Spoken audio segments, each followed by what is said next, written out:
Polysécure, épisode spécial. Je suis avec Michael. Comment vas-tu? Ça va bien, toi? Très bien aussi. Aujourd'hui, on va parler de AI. Ça fait partie de tout ce qui nous entoure essentiellement. Et pour la petite histoire, on s'est fait mettre en contact de façon par une personne interposée en 2021, si ma mémoire est bonne, justement parce que vous étiez une compagnie de AI et cette personne-là était en France et elle m'a mis en contact avec vous autres dans votre start-up à cette époque-là. Puis de vous démarrer. Fait que ça fait quand même 4 ans que cette mise en contact-là a été faite dans le contexte de cyberdéfense AI. Vous faisiez du AI avant même qu'on en parle maintenant, avant que ce soit ultra trop machin populaire et que les gens disent à peu près tout et n'importe quoi. Donc vous avez quand même une expérience, une expertise, une bonne connaissance de ce que c'est. Et fast forward maintenant en 2025, on est rendu dans un univers où tout le monde est rendu des experts en AI. Et bon, la réalité, elle est un peu autre sur la capacité des gens à comprendre cette technologie. Fait que je vais te laisser parler un peu de ça, puis on va glisser avec ça, essentiellement. Je pense que c'est un bon début. Parce que, en fait, dernièrement, de plus en plus, le terme AI commence à pas me déranger, puis je trouve ça de plus en plus drôle de me faire interlocuter, de me faire envoyer des courriels pour avoir mon avis sur des sujets que je me demande, en fait, la personne qui m'envoie le courriel en premier lieu, sa compréhension du mot AI ou même de tout ce que ça englobe, parce que, tu sais, on s'entend, l'IA, à proprement parler, veut dire beaucoup de choses. Ça englobe beaucoup de segments, de types d'algorithmes différents qui font différentes choses pour répondre à différents besoins. Puis aujourd'hui, il y a comme une préconception un petit peu, on va dire funny ou drôle de justement la plupart du monde, pour eux, du AI, ça s'arrête à ChatGPT ou ça s'arrête à des chatbots, qui est une formule avec un algorithme qui est très intéressant, le concept derrière qui se rapproche de bien d'autres concepts que justement que les AI englobent. Puis pour ben du monde, là, il commence même à avoir une dénotification entre genre, ben là, il y a le AI puis il y a le machine learning. Ouais. Tout le monde commence à entremêler les termes, puis ça amène des concepts assez intéressants ou assez drôles, parce que cette semaine, j'ai dû répondre à un appel d'offres qui m'a carrément sidéré, parce que je voyais des questions qui étaient justement par rapport au Québec. J'imagine que c'est des nouveaux standards qui ont été mis en place justement pour pallier aux solutions qu'utilisent du AI, puis qui posaient des questions toutes relatives à la sécurité de l'information, comment que les données sont stockées, les métadonnées qui sont collectées par l'intelligence, les données appartiennent à qui. T'as des questions qui font un gros bon sens, mais que dans bien des cas, des questions pouvaient divaguer un petit peu, parce que ça s'en va vraiment dans des territoires que tu te demandes c'est qui a composé la question, pourquoi qu'elle a été mise en place, puis c'est là peut-être que on va pouvoir faire peut-être un petit pont avec tes connaissances côté peut-être plus français, côté GDPR, parce que selon moi, j'ai l'impression que le Québec essaie de suivre un petit peu le train de GDPR, puis de poser des questions systématiques qui vont dans la même direction. Mais quand il est question d'intelligence artificielle, on s'entend qu'on n'aurait pas de ChatGPT, on n'aurait pas de... En fait, je veux pas toutes les nommer parce que on pourrait en jaser longtemps.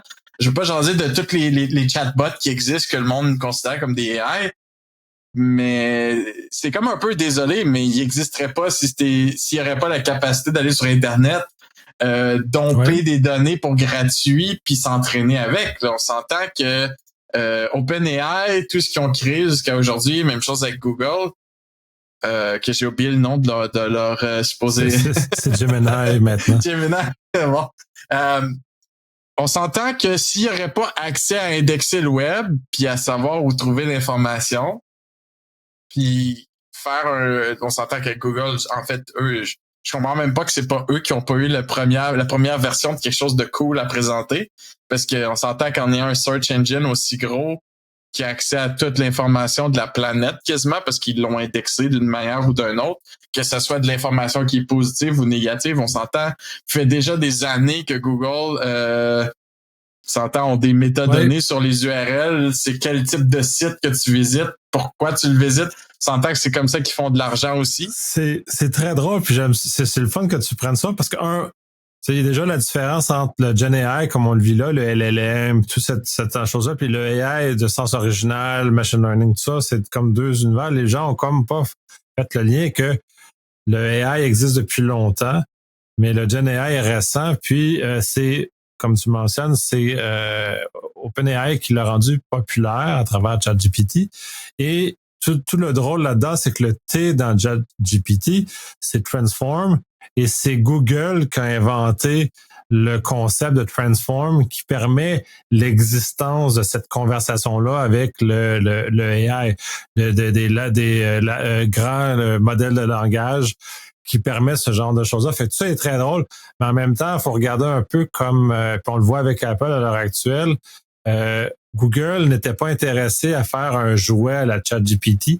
Il utilisait le AI, il l'utilise depuis très longtemps d'ailleurs, comme Apple aussi l'utilise depuis très longtemps, mais de façon très ciblée. Comme vous avez fait également chez Cyberdéfense, vous avez utilisé le AI de façon très ciblée pour arriver à un objectif très défini. Donc, vous avez utilisé la meilleure capacité et c'est beaucoup moins énergivore que les modèles, les grands modèles de langage que dans lesquels on a. Puis donc, et cette nuance-là est très différente. Puis il faut faire un crush sur ton appel d'offres en question ou le RGPD ou loi 25 ou ces éléments-là. Ça malheureusement transpire l'incompréhension de la personne qui l'a écrit, qui mélangeait du AI avec du Gen AI et qui mélange l'entraînement de ces informations-là au passage, l'hébergement à l'étranger comme du cloud. Donc là, il mélange le cloud, il mélange les modèles, il mélange. Fait que là, il y a un amalgame de choses qui fait que la question, même si elle est, il y a une raison légitime de la poser, comme on a en Europe aussi avec le GDPR, elle est pas bien contextualisée. Et ça me rappelle, puis ça c'était très drôle parce que chez un de mes clients, à un moment donné, on avait fait l'acquisition de Cylance, qui est un moteur d'antivirus ou EDR maintenant, qu'on appelle EDR, tout ça, qui utilisait l'intelligence artificielle, donc pas des signatures.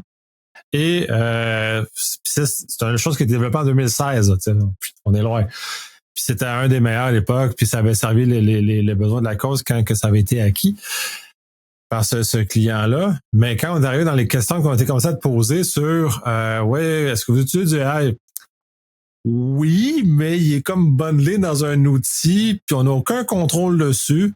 Il n'y a pas d'apprentissage, parce que dans des modèles comme ça, il n'y a pas d'apprentissage actif, parce que tu veux pas d'apprentissage actif dans des modèles comme ça. Donc, tu ne fais pas ça, parce que à part les grands langages, les modèles, les LLM, j'essaie de le dire en français, mais j'essaie de s'acheter tout bord à chaque fois, j'essaie.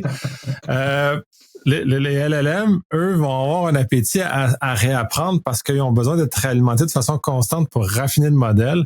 Et quand on tombe dans des modèles comme le vôtre, dans le fond, vous cristallisez le modèle à un état défini à un moment donné, selon les modèles des données d'entraînement que vous avez définies, pour avoir des réactions prévisibles. Puis c'est important dans des outils comme le vôtre et dans beaucoup d'autres que c'est prévisible les réponses.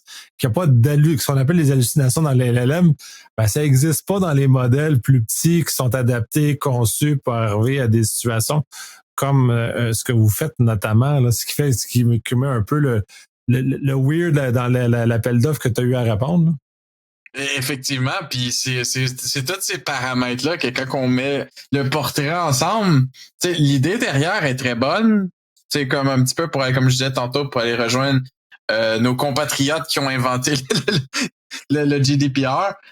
C'est exactement ça qui amène toutes ces questions-là, avoir un bon raisonnement, mais c'est juste comme tout le côté technologique. À un moment donné, je me pose des questions de le guardrail, il s'arrête où? Puis qui l'a mis en place? Parce que ça va être quoi? Mais quelqu'un décide d'updater ça, puis de vraiment quelqu'un qui a compris ou qui a fait ses devoirs sur la chose, parce qu'on s'entend, comme tu l'as dit tantôt, on s'entend l'intelligence artificielle en tant que telle, ou le machine learning, ou l'apprentissage machine, c'est tous des termes statistiques qui existent depuis des années. Ce qui a changé beaucoup dernièrement, pour en venir à ton point de LLM, que moi non plus, je n'essaierai pas de le dire en français. J'ai comme qui va m'arriver assez rapidement. On s'entend que les langages machines ont une chose en commun, puis c'est vraiment pas dire la persistance, mais le besoin matériel ou le besoin de ressources qui est de plus en plus grandissant. Puis c'est ça qui a changé depuis les années. C'était pas notre capacité à le faire ou à pas le faire. Ce qui a changé, on est rendu avec des outils de plus en plus performants. On est rendu avec des serveurs qui sont... Tu sais, avant, il y avait des compétitions de c'est quel pays qui avait le plus gros supercomputer, là. Aujourd'hui, je pense que le plus gros supercomputer, ils se limitent à comment tu es prêt à mettre d'argent. On s'entend, tout est relatif. Fait que, tu sais, les capacités cloud, les capacités de je cherche le mot en français pour processing, hein,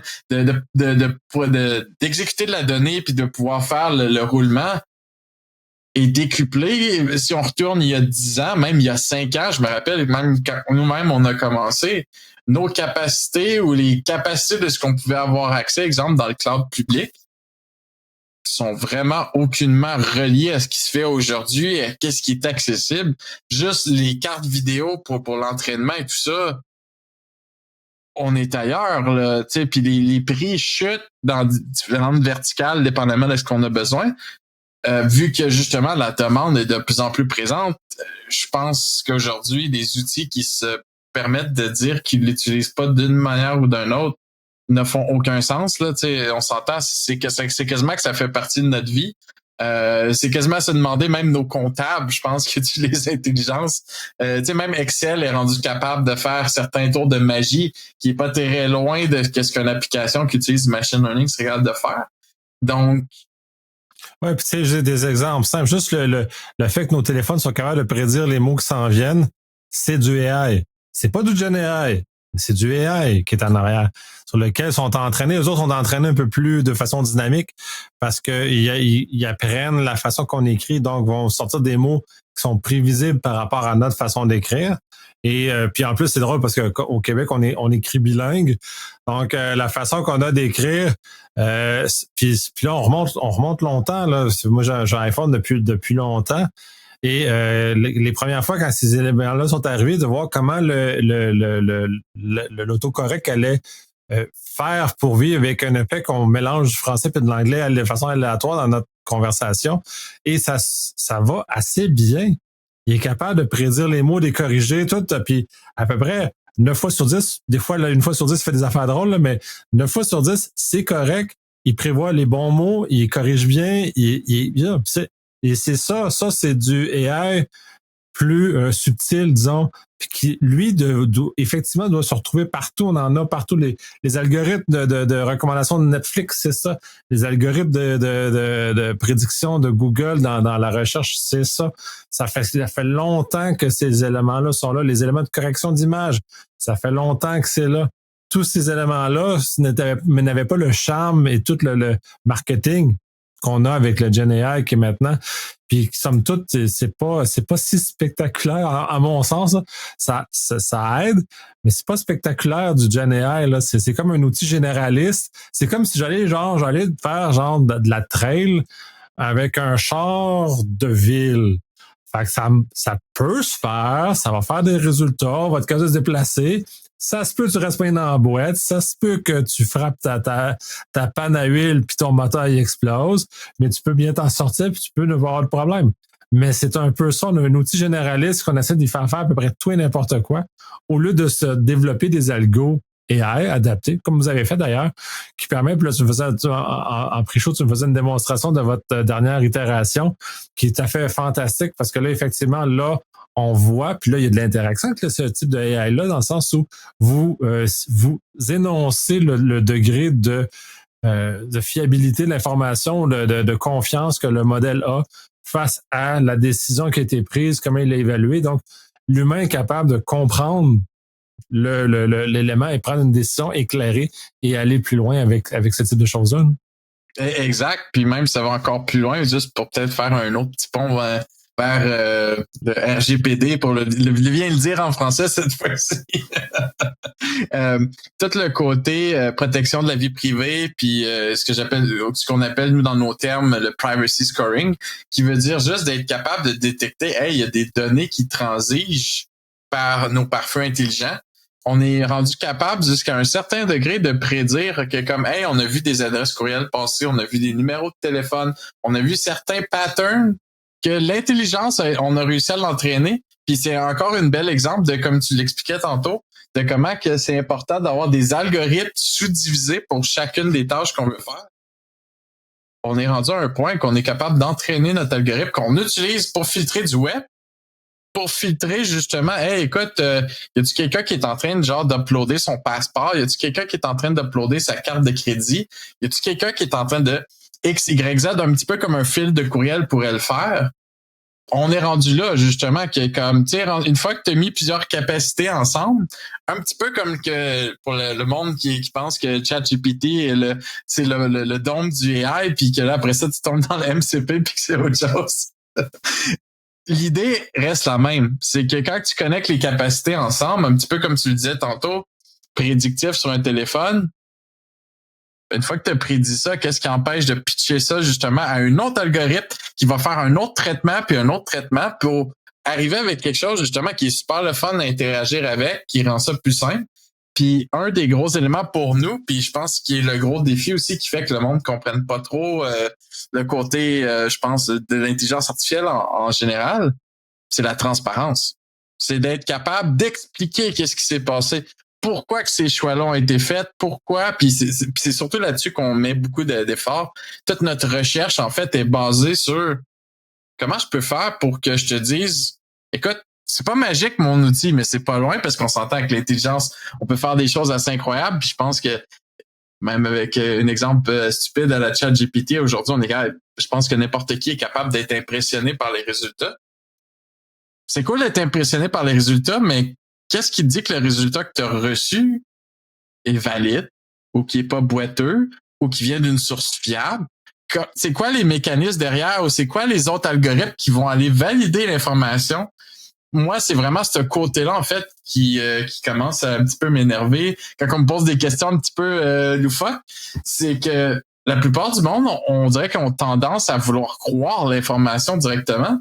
Quand que plus qu'on est un gars d'informatique ou un gars qui a des connaissances dans le domaine, plus que tu te poses déjà la première chose moi personnellement, la première chose que j'ai vue quand j'ai interagi avec ChatGPT, j'avais plusieurs points d'interrogation qui avaient besoin d'être répondus c'est aller chercher l'information où? Qui a vetté cette information-là? C'est quoi les processus derrière? C'est qui est pouvoir revenir un petit peu à l'appel d'offres que je parlais tantôt, qui est propriétaire des données?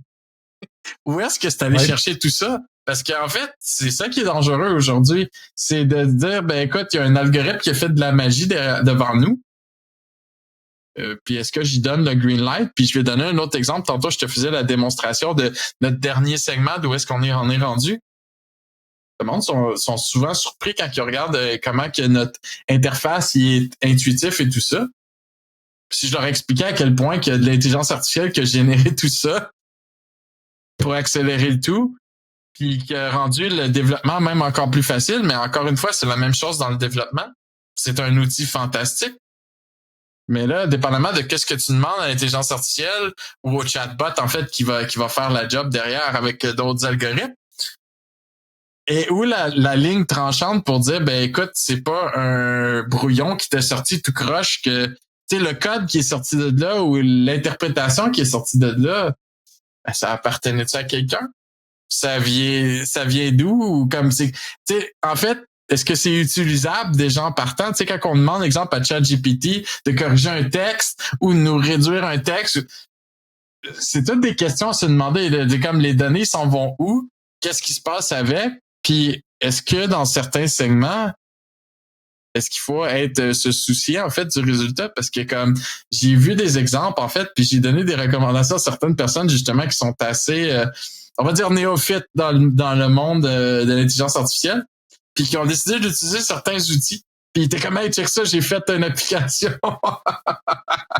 Ouais. Puis c'est là que ça devient très drôle rapidement parce que je pense que c'est la meilleure métrique en ce moment de pouvoir présenter ça à quelqu'un puis de bien l'expliquer. Parce que tu arrives devant l'application, prends un programmeur à côté qui t'explique puis qui va sacrer pour vrai pour t'expliquer à quel point que ça se peut que les AI aient fait vraiment quelque chose de tout croche, que finalement, c'est arrêté de moins de job de le faire par soi-même. Ouais, ben, ils respectent pas nécessairement les règles, mais là, t'as touché tellement de sujets en même temps Ouais, dans ce que tu désolé. as fait.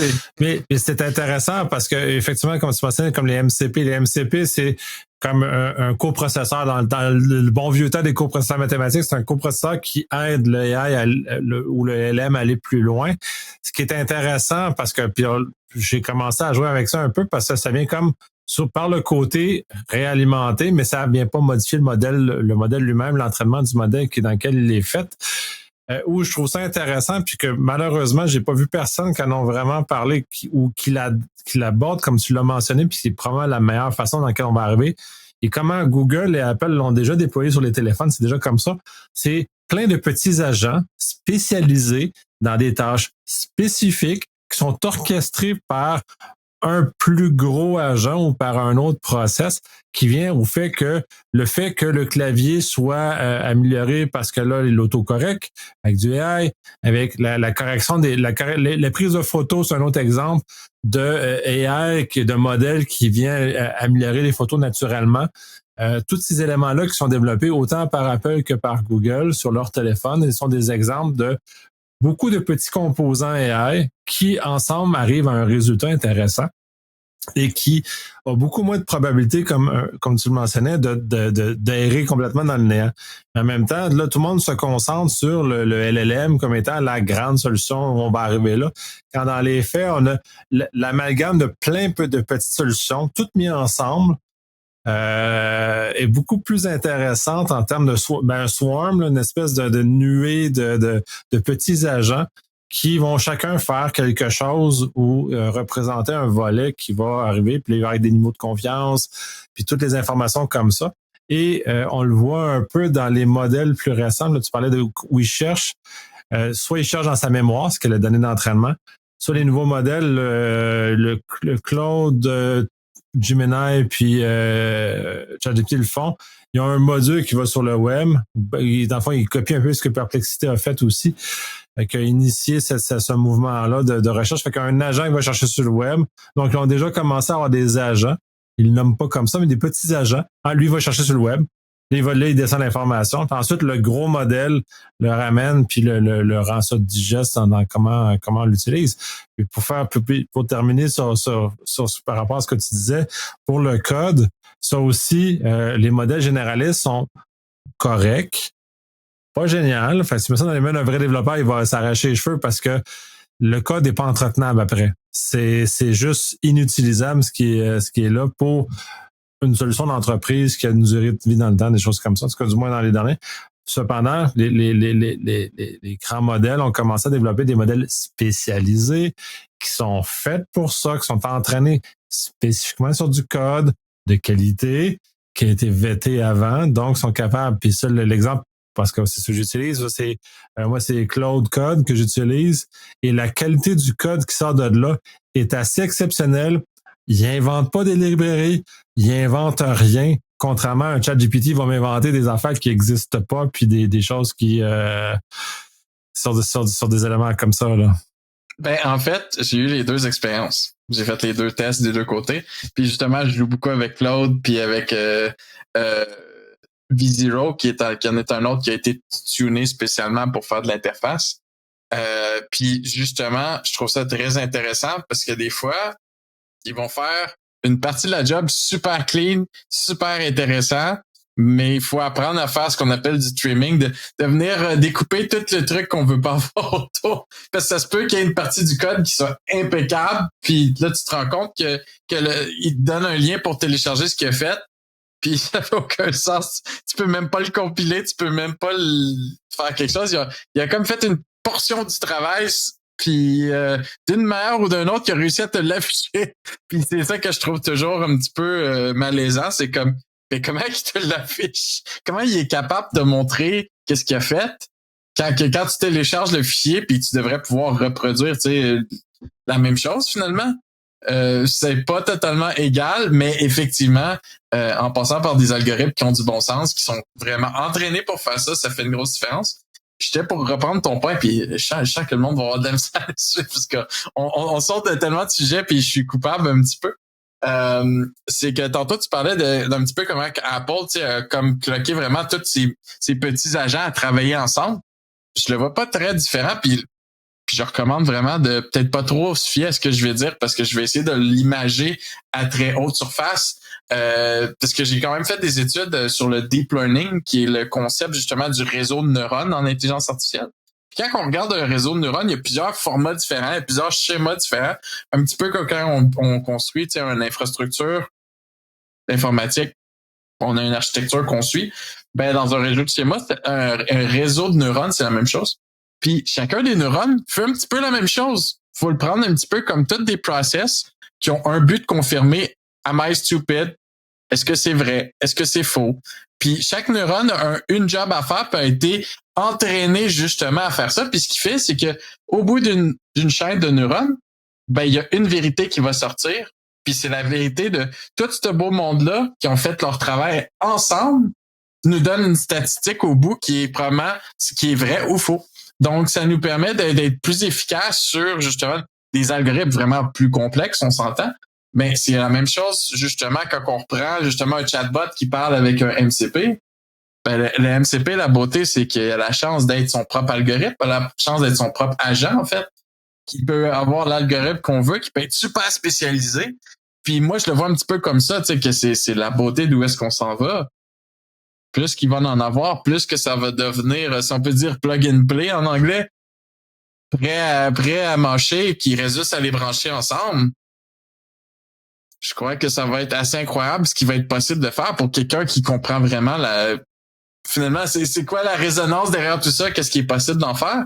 Parce que pour revenir, je pense que ton exemple, justement, du code, justement, avec Claude, qui est un bon exemple, ben, je vois aussi des exemples puis c'est peut-être le fait qu'on serait dû avoir des chatbots qui sont peut-être un petit peu plus spécifiés, ou plus spécifiques vers des trucs, par exemple, comme la correction, des trucs comme ça, ou que comme générer du texte, dans certains cas.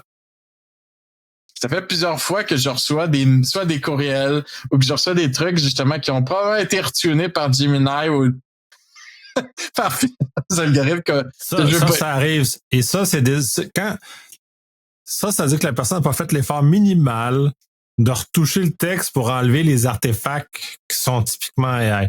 Fait que ça c'est la paresse l'ultime paresse. C'est là, t'as sauvé du temps en faisant au moins le gros du travail de ta rédaction. Prends au moins le 5 minutes ou le 2 minutes de juste toucher un peu le texte pour pas que ça a l'air d'une machine qui l'a fait, là. Ça m'insulte, puis ça, justement, là... C'était pour dire juste de relire le texte, ça serait déjà un bon début. Parce que dans certains cas, c'est ça qui est assez hallucinant. Ça fait plusieurs fois que ça m'arrive. Quelqu'un qui m'envoie un courriel. Je lis le courriel. Puis les yeux veulent me sortir de... Je suis genre... C'est clairement pas quelqu'un qui a écrit ça, mais pas parce que c'est mal écrit ou parce que genre le texte fait du sens jusqu'à justement que tu tombes sur une hallucination que c'est comme mais c'est quoi ça? C'est de quoi que la personne veut me parler, puis c'est pas par erreur, là, tu sais, c'est vraiment la personne, c'est juste comme peser sur envoyer, c'est fier à l'intelligence. Puis c'est un peu là mon point, tu sais, c'est que c'est pas parfait. C'est très intéressant que c'est rendu qu'on puisse faire ça, qu'il y a ces interactions-là, mais j'ai hâte de voir un petit peu la prochaine étape de où est-ce que ça va en arriver, quand on va pouvoir connecter plusieurs modules ensemble, comme tu dis, plusieurs agents, pour dire, on peut-tu mettre ça waterproof que quand j'envoie un courriel ou que j'envoie un message à quelqu'un, une lettre ou peu importe, tu sais, voilà mon idée, voilà ce que je voulais avoir, puis tu sais, un petit peu comme l'apprentissage, comme tu disais tantôt, puis même tu m'as fait penser, avant même que l'iPhone existe, j'avais un BlackBerry, une des dernières trouvailles informatiques intéressantes au niveau des cellulaires. Mon BlackBerry avait déjà, à l'époque, avant même qu'on tombe dans ce que Apple a créé ou avant même que l'iPod existe, si on peut dire, l'iPod Touch, je dirais plus, parce que c'est plus là qu'on a tombé dans un ère intéressante qui se reliait au iPhone, comme on disait tantôt. Était déjà capable de faire des prédictions assez incroyables en train d'écrire. Donc, ça remonte à quand même assez loin. Fait comme l'évolution prend du temps, mais peut-être que bientôt on va pouvoir enfin avoir quelque chose qui fait le tour de la loupe ou qui est capable justement de s'intégrer à notre style de vie ou de un peu comme notre cellulaire, d'aller voir nos courriels puis de pouvoir le faire. C'est juste que j'ai l'impression que ça va raiser encore plus de points ou encore plus de questions. J'ai l'impression que la liste de checks quand on va remplir l'appel d'offres ou on va régler des problématiques va devenir encore plus pointilleuse sur les données appartiennent à qui fait quoi avec quoi. Puis c'est un peu là mon point de tantôt de revenir à la transparence. Comment que la transparence va devenir de plus en plus important pour que tout le monde puisse être sur la même longueur d'onde sur qu'est-ce que ça veut dire de l'intelligence, qu'est-ce que ça implique, puis que tu sais que un petit peu comme ce qui s'est passé, c'est bizarre, je fais un drôle de pont là, mais sur les applications cellulaires. J'ai fait une conférence là-dessus pas si longtemps que ça. Tu sais, qu'est-ce que ça veut dire quand on installe une application de cellulaire? Quel droit qu'on donne à l'application? Je pense qu'on est juste rendu là que ça soit de plus en plus clair puis qu'on trouve des mots pour expliquer au monde justement qui n'ont aucune idée ces permissions-là, qu'est-ce qu'ils veulent dire. Puis je pense que c'est Google qui avait donné la première version qui était très intéressante, qui avait trouvé comme pas des hiéroglyphes, mais il avait trouvé une façon de l'imager pour que même un enfant qui a aucune idée, justement, ait une idée de cette application-là, elle va faire ça avec ton téléphone ou avec tes données, ou elle a un risque qu'elle va essayer de te vendre quelque chose ou qu'elle va X, Y, Z, c'est très bien expliqué, puis je pense que de plus en plus, cette transparence-là va gagner en poids ou va peut-être nous aider à régler le problème sur le long terme. Là. Ouais, je suis d'accord, puis c'est intéressant. Puis parce que pour moi, le problème qui est mentionné sur puis ce que tu as répondu dans l'appel d'offres notamment, c'est un faux problème parce que on proposait les mêmes questions pour ce on héberge en cloud. Pour peu importe le service qu'on utilise, on est toujours dans la même chose. Fait qu'on s'est comme réveillé. Le AI ou le Gen AI a réveillé les questions qui auraient dû être posées bien avant sur notamment le cloud, les applications qu'on installe sur nos téléphones, tout cet écosystème-là dans lequel on vit, qui est aussi invasif que le Gen AI, si on veut le voir comme ça, aurait dû s'être soulevé avant. Fait que là, on a eu le wake-up call a été fait avec le Gen AI. Pour moi, le Gen AI n'est pas plus invasif que les applications que je vais installer sur mon téléphone, que les fournisseurs cloud peuvent avoir, que tous ces éléments-là. Ensuite, les gens, puis ça, c'est des espaces où je comprends pas pourquoi les gens sont étonnés. C'est comme s'ils se réveillaient de quelque chose. Là, on va parler de DeepSeek, par exemple. Le monde sont énervés. Hey, les données sont envoyées en Chine. Ben, oui. Pourquoi t'es surpris là, de cet élément-là, puis que le gouvernement chinois peut faire ce qu'il veut avec les données? Oui. ChatGPT aux États-Unis, nos données sont envoyées aux États-Unis, Mistral est en France, nos données sont envoyées en France, et les pays locaux peuvent essentiellement faire un peu ce qu'ils veulent avec les législations qui sont dans ces pays-là pour aller les chercher. Aux États-Unis, bon là, on a un changement de gouvernement, il est beaucoup plus hostile à tout le monde finalement. Donc, il pourrait être tenté d'aller voir ces éléments-là. La Cour aux États-Unis, à l'heure actuelle, a forcé OpenAI de retenir de façon éternelle les conversations dans ChatGPT. Fait qu'on est dans un environnement comme ça. Fait que là, on est un peu surpris. Mais vos recherches dans Google sont retenues, sont enregistrées pour toujours. Pourquoi vous êtes surpris dans ChatGPT? Pourquoi vous êtes surpris que ça va en Chine quand c'est DeepSeek? Là, pour moi, il y a des choses, il y a quelque chose qu'on a raté quelque part dans l'explication aux gens pour comment ça marche. Pour moi, il y a même pas de surprise. J'utilise pas DeepSeek parce que j'ai même pas une grande réflexion philosophique. Est-ce que je devrais utiliser? Non, j'utiliserai pas. Les données s'en vont en Chine, c'est mal. Quand un Chinois est hostile à l'Occident, c'est facile. Fait que là, puis là, c'est la même chose pour les applications. C'est comme Temu, Alibaba, toutes ces affaires-là. TikTok, c'est la même chose. Les données sont envoyées en Chine. Mais là, pourquoi le monde se réveille? Ils sont comme, ouh, mais là, oui, mais ça a toujours été comme ça. Pourquoi vous êtes surpris? Il y a vraiment un bout dans l'histoire qu'on a raté, puis j'aime bien le fait que de ramener au niveau de la transparence et l'appropriation de cette transparence-là, que les gens fassent quelque chose avec, qu'ils comprennent ce qu'ils font avec l'information qu'ils leur est donnée. Parce que je pense que ça, c'est le bout d'éducation qui manque. Puis je regarde, mes parents ont de la misère à comprendre. Toutes les personnes qui travaillent pas dans le milieu sont toujours un peu surpris quand je leur dis, oui, mais vos données sont en Chine. Puis le gouvernement chinois peut les regarder. Est-ce que vous êtes à l'aise avec cette idée-là?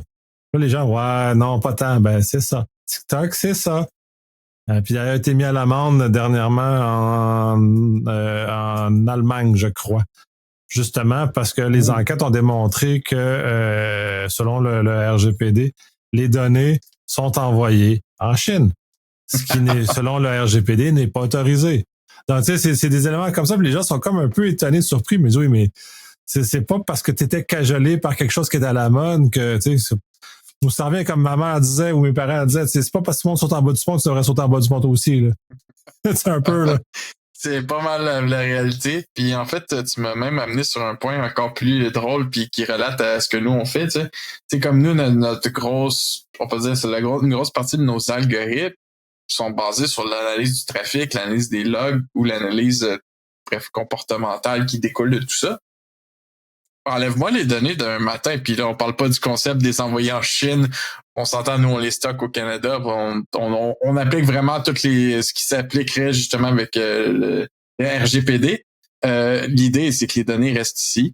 Si je déploie pour des clients aux États-Unis, ça reste aux États-Unis. En France, la même chose. Je veux pas avoir une pollinisation, mais comment tu veux que j'entraîne un algorithme puis que je veux que je m'améliore? Ça revient au même que le téléphone, s'il n'y aurait pas accès à lire nos messages, à voir comment on écrit, comment qu'on voudrait avoir cette intelligence-là, ça serait impossible.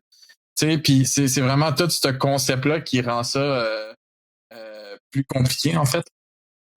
Parce que finalement, ça crée cette bulle d'incompréhension-là. On dirait que c'est comme pas assez clair où est-ce qu'elle est la limite, en fait. Oui, ben, notamment, puis un peu les gens vont mélanger, surtout dans les modèles que vous utilisez par rapport au GenAI. Dans vos modèles à vous autres, il n'y a aucune capacité à faire vomir les données d'apprentissage, parce que dans un LLM, on est capable de faire ça, de faire restituer ce qui a été utilisé pour entraîner. Donc, il y aurait potentialité que c'est de l'information confidentielle qui passe dedans, qu'il soit capable de la redonner d'une façon ou d'une autre, peu importe la technique qu'on utilise. Dans votre cas, vos algorithmes ne font pas ça. Ils savent entraîner des réseaux neuronaux qui vont sortir un chiffre à la fin, une statistique ou un élément comme ça. Et dans quel cas, il est impossible de faire sortir l'information d'entraînement qui a été utilisée a priori. Donc, une fois que l'information d'entraînement a été faite, dans votre cas, pour l'algorithme, il n'y en a plus d'existence. Ensuite, elle a juste servi à modeler les poids dans les réseaux neuronaux, puis c'est tout, là. Exactement. Fait qu'il n'y a pas un risque aussi intense au niveau justement des données de la personne ou des données personnelles. Il n'y a pas un risque. Bref, ça réduit vraiment tous les risques au minimum pour rendre ça le plus simple possible, le plus efficace possible pour nous de faire ce qu'on fait le mieux. Puis de l'autre côté, ben encore une fois, c'est le même défi, c'est de faire transparaître ça. Puis c'est un petit peu ça que je t'ai présenté tantôt, qui était l'idée de tu veux savoir qu'est-ce qui s'est passé, à quoi qui ont servi nos algorithmes? Voilà toutes les statistiques que ça génère sur chacune des partiels de chacun de nos petits agents, justement, qui ont filtré les données. Qu'est-ce qu'ils ont été capables de nous sortir? Comment je suis capable de te l'afficher? Ça vient enlever tous les points d'interrogation au niveau de est-ce qu'il y a quelqu'un qui fait quelque chose de mal avec mes données? L'anonymisation de ces données-là, qu'est-ce qu'ils ont de l'air une fois qu'ils sont stockés? Le résultat. C'est drôle, mais depuis qu'on a fait le shift justement vers cette nouvelle interface, cette nouvelle façon de présenter les choses-là, la transparence est rendue un de mes points de vente les plus forts. Il y a pratiquement pas de solution aujourd'hui. Il y a beaucoup de solutions sur le marché aujourd'hui qui ont encore la mentalité trust me bro. Là, ça va fonctionner. I'm selling you some magic shit. Puis c'est plate, mais c'est comme ça la vie. Là. Il y a beaucoup de solutions, beaucoup de choses qu'on achète dans la vie. Puis justement, je viens de recevoir un beau petit colis d'Alibaba, qui est un bel exemple. Parce que j'ai été forcé justement d'acheter quelque chose sur Alibaba parce que j'étais prêt à trouver quelque chose ici qui a été capable de me dire qu'est-ce que j'achetais ou comme, tu sais, il y a bien des produits qu'on achète que c'est comme, on ne sait pas. On achète pareil, puis on est pogné avec un problème parce que justement, on comprend même pas qu'est-ce qui se passe. C'est pas transparent, il y a pas de documentation, il y a pas ci, il y a pas ça. On fait le mieux avec ce qu'on a, puis c'est un petit peu la même idée avec l'intelligence artificielle. Là. Tu sais, une fois que tu as des résultats, comment tu les affiches, ça a tout un impact sur la réflexion, puis comme les prochaines étapes de comment on veut gérer la chose. Là. Puis comment on se sent aussi quand on interagit avec nos... Tu sais, des fois, ça peut être nos propres données, mais ça reste que j'y regarde, puis je les comprends pas, ben ça fait un petit peu un dégoût de payer pour cette analyse-là dans un certain cas, quand t'es comme OK, cool, ça a l'air de fonctionner. Versus OK, cool, ça fonctionne. Puis en plus, je suis capable même d'apprendre quelque chose ou je suis capable même d'arriver à un autre point que c'est rendu quasiment trippant pour quelqu'un, justement, qui aurait peut-être pas les connaissances de regarder ça. Faire comme, hey, c'est bien simple, finalement, là. C'est, une fois que c'est bien expliqué, que c'est bien traçabilisé, si on peut dire, là. Je sais pas si ça serait une bonne expression, mais c'est un petit peu ça l'idée de la transparence à travers de tout ça. Puis je pense que c'est ça qui doit être mis de l'avant un petit peu plus dans cette industrie-là pour que le monde, justement, arrête de poser des questions que bref. Ben, c'est ça va amener la compréhension chez les gens. Puis de toute façon, puis je pense que ça va pour vous autres devenir un différenciateur très important. Puis pour tous ceux qui vont vouloir percer à l'avenir avec comment le monde change, avec comment la géopolitique change, le besoin de transparence, je pense qu'il va devenir un élément primordial pour beaucoup. Si on veut faire des affaires, là, vous êtes allé en Europe, fait que vous êtes en contact. Donc, eux sont très forts sur ce degré de transparence-là. Donc, culturellement, ils sont déjà là. C'est en train de basculer ici aussi, tranquillement, en train de commencer à s'instaurer, à rentrer dans les habitudes, en espérant que les consommateurs, de façon plus large, nos parents, par exemple, nos amis qui sont pas dans le domaine, puissent aussi commencer à exiger cette transparence-là pour que ça serve tout le monde, finalement. Là, exactement. Oui, fait que ça fait un bon tour. On termine par la transparence, c'est quand même bien. On termine sur une bonne note cette fois-ci. C'est une chose positive. Fait que merci énormément de cette participation-là. C'est un sujet qui était très intéressant. Je pense que on va aider un peu à simplifier, aider la compréhension des gens, puis en espérant que tranquillement on amène cette compréhension-là un peu plus loin pour qu'on ait moins de questions frivoles, pour reprendre ce que tu dis, puis qu'on puisse faire avancer l'état de l'art réellement, dans l'occurrence. Effectivement.